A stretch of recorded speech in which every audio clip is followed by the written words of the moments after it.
ng bayan, maasahan anumang panahon.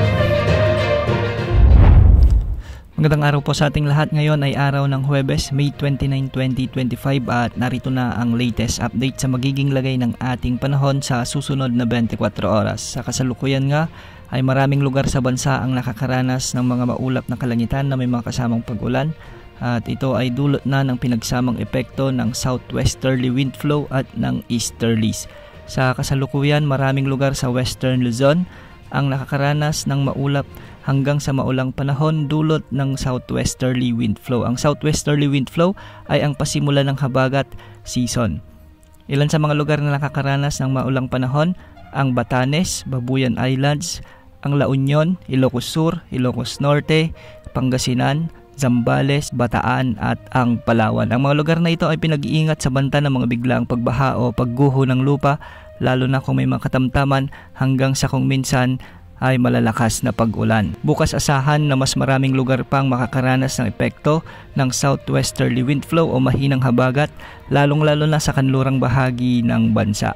Pinag-iingat natin ang ating mga kababayan at pinaghahanda sa posibleng maging epekto ng weather system na ito. Samantala, easterlies naman ang nagdadala ng maulap hanggang sa maulang panahon sa ilang bahagi pa ng Luzon, lalo na sa Cordillera Administrative Region, sa ilang bahagi ng Central Luzon, Calabarzon, Metro Manila at Mimaropa.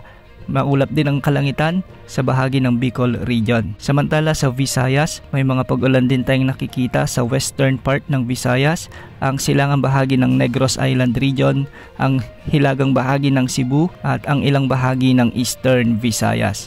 Samantalang sa Mindanao naman, may mga pag-ulan din ngayon sa bahagi ng Zamboanga Peninsula, Caraga Region at Davao Region. Pagsapit ng hapon at gabi, mas maraming lugar pang makakaranas ng mga pag-ulan, dulot naman ito ng mga thunderstorms, lalong-lalo na sa Bicol Region, Visayas at Mindanao. Sa kasalukuyan, wala pa naman tayong namomonitor na anumang sama ng panahon gaya ng LPA o bagyo na posibleng makaapekto o pumasok sa ating area of responsibility sa susunod na 3 hanggang 5 araw. Sa ngayon, wala pa namang nakataas na gale warning sa anumang baybaying sakop ng ating bansa at ang mga pag-alon sa Northern Luzon ay posibleng umabot hanggang 1.5 meters at sa mga baybay naman ng lalalabing bahagi ng bansa ay posibleng umabot hanggang 1.5 meters. Yan ang update sa lagay ng panahon. Ito po ang weather update ng bayan, maasahan anumang panahon.